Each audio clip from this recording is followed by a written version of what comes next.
Semarang seru banget. Saya nggak kulineran, ini lebih seru dari sekedar jalan-jalan dan kulineran. Saya akan wawancara, saya akan ngikutin agenda seharian Gubernur Jateng Ahmad Lutfi. Yang sekarang venue pertamanya adalah ini lokasi retret para kepala daerah di Jawa Tengah.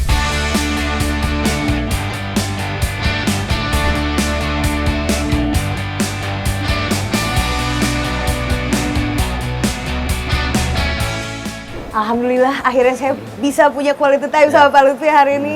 Bapak, semoga Bapak sehat-sehat, tapi pengen tahu apa kabar seorang Pak Lutfi Gubernur Jateng yang sudah melewati 100 hari masa pemerintahannya?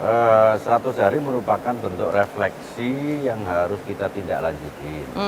Memang ada beberapa suatu peningkatan kinerja yang 100 hari itu bukan patokan dalam rangka kita bisa mengekspor seluruh wilayah. Tetapi upaya-upaya 100 hari ini akan kita jadikan patokan untuk lebih memberikan suatu direktif, kemudian di lapangan mana-mana program-program kita yang harus dilakukan intervensi maupun program-program yang dilakukan asistensi, termasuk program-program yang harus dieksplorasi. Dan ini sudah kita lakukan dengan para bupati wali kota, termasuk dengan OPD kita. Karena kerja-kerja di Jawa Tengah ini tidak bisa one man show ya, kerja-kerja kita adalah kerja-kerja kolaboratif, kerja-kerja yang super tim. Jadi super tim itu antara provinsi dengan dinas, kemudian dengan para bupati wali kota, kerja-kerja bersama-sama. Intinya itu. Oke. Bapak ngerasa di 100 hari yang sudah lewat ini, prestasi-prestasi yang matters dan harus dikeluarkan ke publik sana nih, saya berhasil di Jateng ngerjain ini, itu apa Pak? Satu, pendekatan pelayanan kesehatan di basis desa. Oke. Jadi 3,2 juta masyarakat pedesaan sudah kita layani terkait dengan kesehatan puskesmas keliling. Jadi kita dokter spesialis keliling itu sudah sampai di desa-desa. Spelling itu ya? Spelling, jadi spesialis keliling, di mana masyarakat desa itu tidak pernah mendapatkan pelayanan kesehatan terkait dokter spesialis, contohnya penanganan kanker serviks, contohnya pendeteksi terkait dengan TBC, contohnya di sana juga ada terkait dengan pendeteksi posyandu terkait dengan stunting. Nah itu dengan cara begitu mereka akan terlayani. Kemudian yang kedua, yang menjadi prioritas kita itu adalah angka kemiskinan kita yang 9,58. Kemiskinan tidak bisa kita tangani secara parsial, maka secara bersama-sama. Satu, dari segi rumah layak huni, jadi RTLH. Kita sudah bangun untuk sekarang itu 17.000 rumah layak huni. Jadi rumah masyarakat yang miskin ekstrim yang sudah kita petakan dengan anggaran tertentu kita bangun dari mulai rumahnya yang tidak layak huni sudah menjadi layak. Contoh syaratnya rumah mereka sertifikat rumahnya sendiri dan rumah itu tidak bersengketa. Kita lakukan eksplorasi di sana. Setelah ini kita akan langsung ngecek RTLH-nya seperti apa, Pak? Ayo kita ke sana. Kita akan ke daerah mana sih, Pak? Ke daerah Ungaran. Ungaran.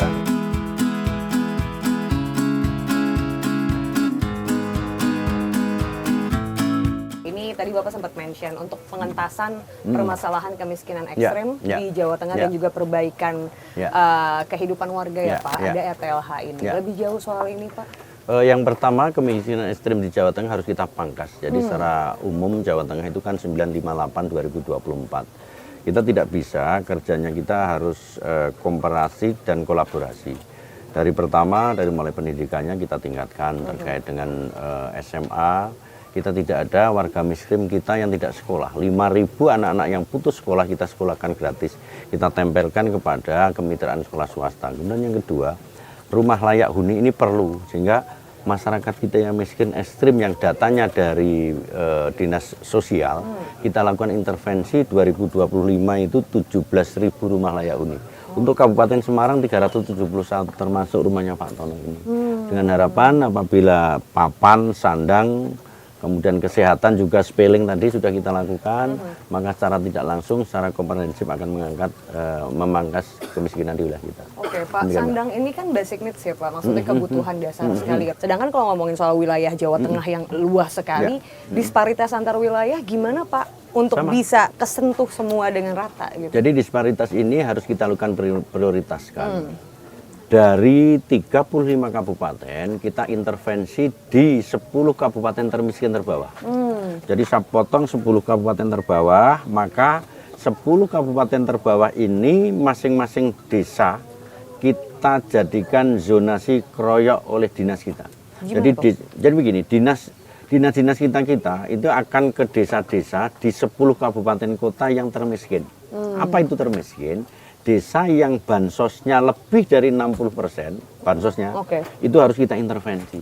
Jadi dinasnya nanti ada dinas sosial, kemudian dinas perumahan, kemudian dinas kesra, semuanya akan termasuk potensi-potensi desa di mana desa miskin itu ada. Kita keroyok bareng-bareng dengan harapan potensi desa, kemudian literasi desa, kemudian pemuda desanya, kemudian petani desanya di desa termiskin kita intervensi dari provinsi dengan kabupaten dengan harapan mereka akan bisa bersaing dengan desa-desa yang tidak miskin.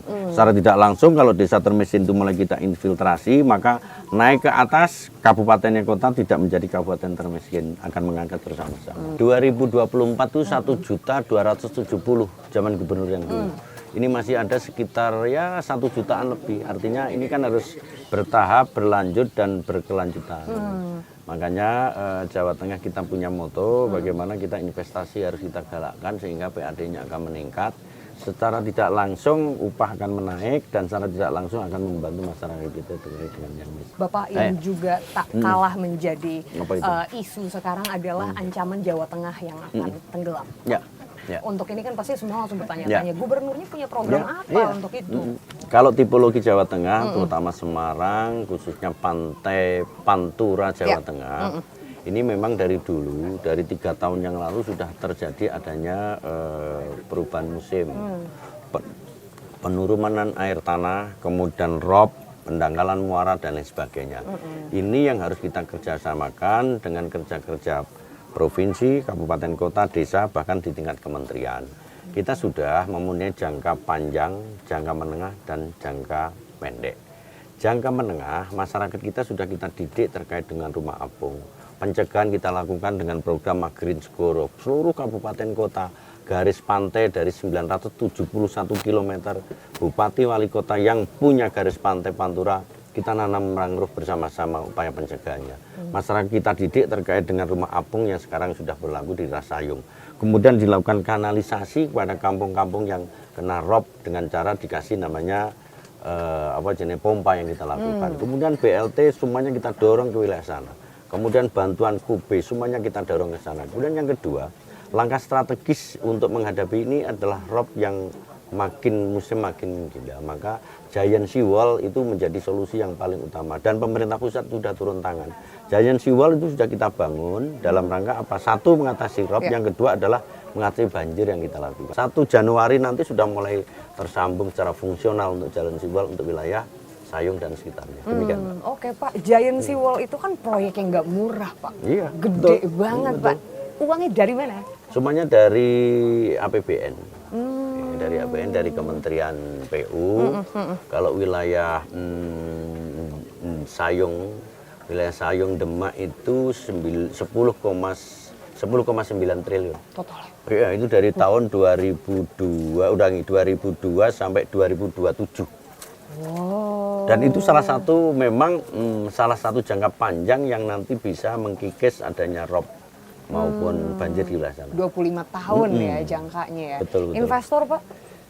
Investornya semuanya dari BPWSO ya, yang menunjuk adalah proyek pemerintah, dalam hal ini Kementerian PU yang mengerjakan. Soal ancaman Jawa Tengah tenggelam ini, Bapak udah sempat ninjau ke Sudah hampir 4 kali, bahkan kita 2 hari di wilayah Demak, kita bermalam di sana, diskusi dengan bupati, dengan lurah, bahkan lurahnya, camatnya, bupatinya kita undang, kita diskusi di kantor kita mainkan di lapangan bersama-sama.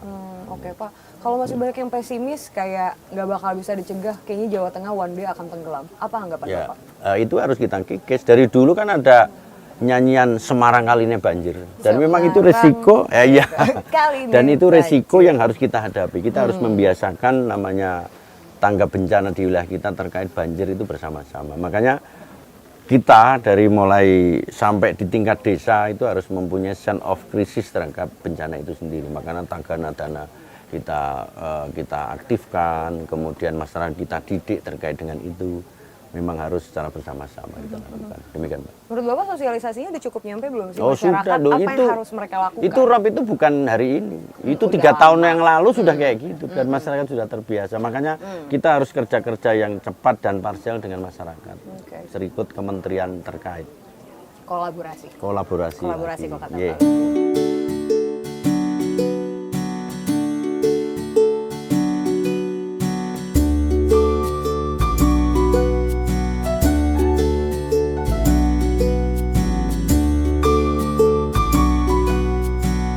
Kamu mau ikut ayah? Mau ikut? Nggak capek? Bener? Ikut ayah ke Jakarta. Main Cimaya dulu. Tim yang bener. Oke, sekarang saya udah ada di rumahnya Pak Ahmad Lutfi, Gubernur Ya. Jawa Tengah, bareng sama Abang. Tas dulu dong Bang, tadi kita udah kenalan. Ini anak kebanggaan saya. Dan dia yang memberikan semangat saya untuk eksis, bekerja. Bahkan anak saya yang satu ini yang bikin kontrol saya. Jadi ayah pulang jam berapa, saya bubuk sama siapa, boleh ikut enggak, yang setiap hari ngontrol saya. Dan ini menjadi semangat saya untuk memberikan pelayanan pada masyarakat, anak. Hebat banget. Bapak, Betul Bang? tapi mau tanya dong, satu telepon yang nggak pernah Bapak tolak adalah teleponnya Iya, Abang. teleponnya Abang, betul. Jam berapapun, Jam dimanapun, berapapun, kapanpun. kapanpun. Kalau sampai nggak keangkat, Wah marah. Marah? Yang marah saya. Abang pernah nggak Bang teleponnya nggak keangkat sama ayah? Ditolak. Abang saya Yang ke keras. kamera dong, saya ke kamera Sana. dong. Halo. Abang hobinya apa sih Bang? Patroli. Patroli. Patroli. Apa yang diliatin? Muter-muter Muter-muter kemana aja biasanya? di komplek. Ngobrol terus nganterin ayah. Oh nganterin ayah. Tapi berarti kalau ayah kerja abang sering ikut? Ikut. Ya, kadang-kadang ditinggal, bapak kayak gitu. Kadang-kadang ditinggal. Kok ditinggal sih ayah? Ditinggal rangkaian. Tinggal rangkaian. Oh, Saya tinggal harus rangkaian. rangkaian. Oh. Harus dikawal kayak. Harus dikawal. Ditinggal. Oh, abang kalau ayah lagi keluar, lagi kerja, abang di rumah ngapain biasanya? Sekolah. Sekolah. Sekolah. Sekolah. Main? Terus ke mall enggak? Ke mall. Balap. Makan mie. Makan mie. Emang ada games makan mie? Enggak, mie itu wajib. Habis Oh, makan harus mie makan baru mie. main time zone. Oh gitu, abang suka Balap, mie? balap mau. Balap mobil. Main time zone-nya balap mobil. Oh, wah aku kalau kesini lagi bawain abang mie deh. Suka ramen? Mie-nya ramen apa mie biasa? Mie godok. Mie godok. Mie godok, wah kearifan lokal mantap. Abang punya pacar katanya? Itu lan. Mandi sama aku. Oh iya? Siapa? Wulan sama aku. Oh Wulan temen aku. Pacar. Oh pacar. Wah pacar. Wow. Udah dikenalin belum? Di luaran kita tahu Pak Lutfi tegas, Pak Lutfi Iya. sosok yang apa ya? Mungkin kencang sama sesuatu yang Iya. harus disiplin. Iya. Tapi ketika di rumah melemah 180 derajat langsung berubah. Ya karena apa ya, satu sisi kita untuk menjadi seorang leadership ya kita bisa menyelesaikan permasalahan sosial di wilayah kita. Kita harus selalu tampil dalam rangka memberikan pelayanan pada masyarakat, baik itu secara kolektif maupun individu. Tetapi begitu di rumah, maka suasana ini harus kita tampakkan terutama kepada anak. Jadi anak itu apapun yang kita terima adalah titipan yang harus kita rawat. Dan itu berkah untuk kita. Oleh karena itu kita sebagai orang tua ya, apapun yang kita jalankan bentuk tanggung jawab kita adalah representasi dari rumah dulu, baru kepada masyarakat. Dari rumah dulu baru berangkat ke masyarakat. Pak tapi gimana kan sekarang Bapak makin sibuk. Bapak tugasnya banyak. Hari ini aku ikut kunjungan Bapak, kita aja capek banget gimana Pak Lutfi setiap hari harus mengalami hal itu gitu, Ya. kelilingan. Menjaga kestabilan anak-anak secara emosional di rumah karena nggak bisa bonding selalu sama ayahnya. Ya dia, saya kasih kegiatan macam-macam. Hari ini dia kegiatannya apa? Ke mall. Kadang-kadang saya temenin, kadang-kadang dia harus ke sekolah yang harus diantar. Kadang-kadang dia bikin kegiatan dengan temannya. Dan itu merupakan variasi dia lah untuk bikin suasana yang baru. Pak, tapi penasaran deh, kan untuk orang tua istimewa yang juga memiliki anak-anak istimewa gitu ya Pak. Maksudnya mungkin rezeki dari Allah, Bapak punya abang, membesarkan abang. Dan mungkin ada hal-hal kecil apa sih yang bikin Bapak ngerasa bangga banget jadi orang tua? Saya bangga sekali pada saat anak saya itu bisa marah, kemudian bisa tertawa, bisa nangis. Ini suatu bentuk bahwa ada tanggung jawab yang harus kita perbaiki. Harus ada koreksi dari anak yang perlu adanya perhatian dari kita, meskipun dengan berbagai keterbatasan. Tetapi ini justru merupakan spirit untuk saya, untuk apa? Untuk lebih giat dalam rangka merawat anak. Itu sama dengan kita merawat permasalahan sosial di wilayah Jawa Tengah. Semuanya bisa multi implementasi gitu ya Pak ya. Oke. Dan saya tidak punya beban, artinya saya bangga kok punya anak. Saya bawa kemana aja, dan saya nggak malu. Justru mereka menjadi spirit bagi mungkin masyarakat yang lain yang mempunyai kehidupan seperti saya. Bapak Dan juga tidak punya, beban. Bapak juga punya satu anak perempuan. Ada. Kakaknya abang ya Kakaknya, Pak ya. kakaknya pun saya drill bahwa kamu nanti besok harus bisa merawat adik kamu seandainya terjadi apa-apa sama ayah. Dan dia udah tahu. Bapak apa sih Bapak sebagai orang tua suka takut nggak sih Pak? Apalagi kan Bapak single parent. Bapak ngerawat anak Bapak hands on langsung. Ya. Ketakutan terbesar Bapak punya anak istimewa? Satu ya, paling tidak saya harus punya rencana ke depan. Tapi belum tentu ya, namanya jodoh itu dalam tanda kutip di atas yang menentukan. Tetapi apakah dia bisa menerima anak saya? Sementara hanya menerima saya. Dan saya ke depan punya keluarga paling tidak, saya tidak pengen mempunyai keluarga yang justru menimbulkan permasalahan baru. Tetapi harus bisa mendukung dengan keberadaan saya, kekurangan saya, kelebihan saya, apalagi kekurangan di atas anak saya, segala-galanya. Oh, dengar-dengar di Instagram banyak yang sering nyolek-nyolek Pak, yang kayak berminat untuk jadi ibu gubernur juga katanya. Saya nggak pernah buka Instagram, saya gaptek, jadi Instagram punya paling ya nyimpan foto. Saya jarang ngeliat kayak gituan. Karena kerja yang kita lakukan kerja-kerja yang ikhlas saja kok, nggak pakai media. Media biar teman-teman yang lain ngomen. Tapi Pak, proses pencarian tambatan hati berarti masih berlanjut nih sekarang? Terus. Terus ya Pak? Terus. Mungkin kita bisa bantu cari jodoh nih buat Pak Lutfi. Kriteria perempuan idamannya Pak Lutfi Pak? Nggak usah muluk-muluk, yang penting bisa nerima anak saya udah selesai itu. Oh ya? Ya. Dan saya masih pengen punya anak lagi. Oh, nambah anak lagi. Ibu-ibu atau kakak-kakak siap? Silakan. Kita terima line up daftarnya ya Pak ya. Dia harus lolos pretest sama dia. Yang ngetes abang langsung Iya. soalnya. Jadi sebetulnya Bapak kalau stay single nggak mau single sebetulnya. Ya Cuman iya, harus dites ada. dulu sama Ah, abang iya. nih. Ini menarik banget Pak. Aku pertama kali datang ke sini lihat rumahnya Bapak. Satu-satunya rumah pejabat yang saya datengin terbuat dari kontainer. Ya. Apa yang bikin Bapak kayak kepikiran aja ngebangun rumah dari kontainer? Satu, itu ngirit. Oh ya? Yang kedua, dia tahan gempa. Karena kontainer kita tumpuk-tumpuk, kita lubangi. Kemudian kita, ya udah nggak usah perlu macam-macam. Jadi artinya dia menggunakan kontainer ini dengan cara praktis, cepat, dan biaya murah. Anti gempa. Anti gempa? Anti gempa. Oh iya Pak? Ya. Kalau misalnya ada gempa, terus? Ya belum pernah Merinding. gempa. Jangan sampai ya. Ya, atau ke sini biar kita tahu di Oh, sana. coba. Sini. Nah, ini. Rumahnya Pak Lutfi, Sini. bahannya Ini kontainer. Ini dari kontainer semua, sampai ujung kontainer kan. Nah, itu kontainer semua. Kontainer semua. For real loh guys. Kontainer semuanya. Iya, kontainer semua. Oh. Nah, ini dalamnya kontainer. Assalamualaikum. Ya, nggak ada orang. Oh. Ini kontainer semua, cuma kita rubah. Wow. Jadi perpaduan kontainer sama gebyok ya Pak? Ya, gebyok. Ini Jawa, kalau Jawa. kontainer kan agak ya Modern. ada besi, ada kayu, ada batu bata. Oh. Ya, biar lengkap. Jadi lengkap semuanya. Iya. Oke, Bapak Iya. sedikit kalau boleh kita flashback ke perjalanan karirnya Bapak. Bapak jadi Kapolres dulu, terus akhirnya Bapak jadi Kapolda di Jateng tahun 2020 sampai 2024 pertengahan. Terus Bapak ikut kontestasi pilkada, Bapak jadi gubernur. Terus sekarang apa ya Pak, bisa dibilang jalan karir Bapak tuh mulus. Bahkan endorsementnya datang dari dua presiden Republik Indonesia.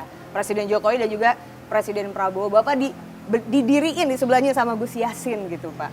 Itu apa sih Pak rahasianya sampai Saya tidak punya sebegitunya? rahasia. Yang pertama, hidup itu mengalir.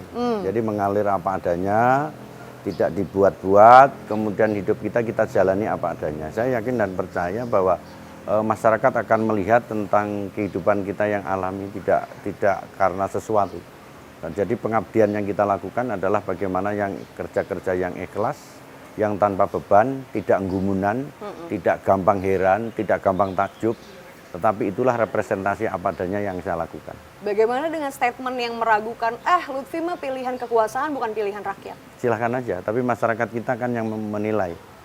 Jadi masyarakat akan menilai kerja-kerja yang tematik, kerja-kerja yang super tim, karena Jawa Tengah itu adalah istilahnya yang luas dengan penduduk 37 juta, dengan berbagai problem solving yang di dalamnya, kita tidak bisa kerja sendiri. Oh, tapi kepala daerah lain nggak ada loh Pak, yang didiriin sebelah sama Pak Prabowo dibilang pilih yang ini gitu. Saya Cuman nggak tahu, Bapak. saya nggak tahu. Tapi prinsip itu kan bentuk suatu mekanisme hidup yang harus saya laksanakan dan kami jalankan. Apa sih Pak pesannya Pak Prabowo untuk Jateng? Pesannya ya agar kita selalu di tengah-tengah masyarakat, tahu tentang problem masyarakat, dan sebanyak mungkin berguna bagi masyarakat di wilayah kita. Kalau Pak Jokowi kan juga warganya Bapak Ya, nih sekarang. titip nelayan, titip petani, titip pesantren, titip anak muda untuk lebih sejahtera dalam rangka pelaksanaan tugas pokok di wilayah Jawa Tengah. Ya kurang lebih semuanya nitipin supaya untuk better Jateng ya Pak ya, for the future. Oke, Bapak sebelum kita menutup episode Point of View kali ini, aku punya fire question. Apa itu? Silakan. Pertanyaan cepat, Ya. Bapak tinggal menjawab pertanyaannya, hal pertama yang terlintas di kepala Bapak. Secepat mungkin. Ya. Bapak siap? Siap? Oke, kita mulai fire question untuk Pak Lutfi. Yang pertama, hal pertama yang Bapak lakukan saat bangun tidur? Bangunin anak. Satu kata yang menggambarkan Jawa Tengah hari ini. Hari ini Jawa Tengah gemah ripah lo jinawi toto tentrem kerto harjo. Tokoh yang Bapak kagumi? Tokoh yang dikagumi adalah orang tua saya, terutama ibu. Oh ya, kenapa Pak? Ya karena ibulah yang memberikan spirit saya bahwa ibu adalah segala-galanya bagi saya. Kapan terakhir kali Bapak ngerasa takut? Saya tidak pernah takut dengan suatu keadaan. Yang saya takutkan bahwa anak saya nanti dengan siapa. Tetap fokusnya di anak ya Ya. Pak. Oke, yang ini penting nih. Siapa orang terakhir yang Bapak telepon semalam? Semalam saya nelpon anak, karena semalam saya ada kegiatan di luar. Jemput Gubernur Lemhanas. Telepon anak ya Pak, bukan Telepon anak. bukan telepon ayang. Telepon anak, karena sudah terlalu malam. Oh, udah terlalu malam. Oke. Pilihan tersulit dalam hidup Bapak sejauh ini? Sejauh ini pilihan saya tersulit adalah tidak bisa kita meninggalkan perintah dari siapapun yang merintah saya. Pasti saya laksanakan. Harus selalu dilaksanakan? Harus dilaksanakan. Oke, yang terakhir. Apa doa sederhana yang selalu Bapak panjatkan di setiap doa Bapak? Seorang pemimpin harus bermanfaat bagi orang lain. Terakhir banget, tetap stay di Jateng atau kalau ditarik ke pusat, pindah untuk jadi menteri misalnya, pilih Enggak, mana? kita menikmati aja apapun yang terjadi, nanti kita pikir kembali. Oh, berarti kesempatan masih terbuka. Iya. Pak Lutfi terima kasih Nggih, banyak. makasih, Pak makasih, Tersun Mbak. sangat Nggih, Pak. nggih. Terima Nggih. kasih. Kalau gitu saya Aziza Hanum, sampai ketemu lagi di Point of View berikutnya. Bye-bye. Nggih.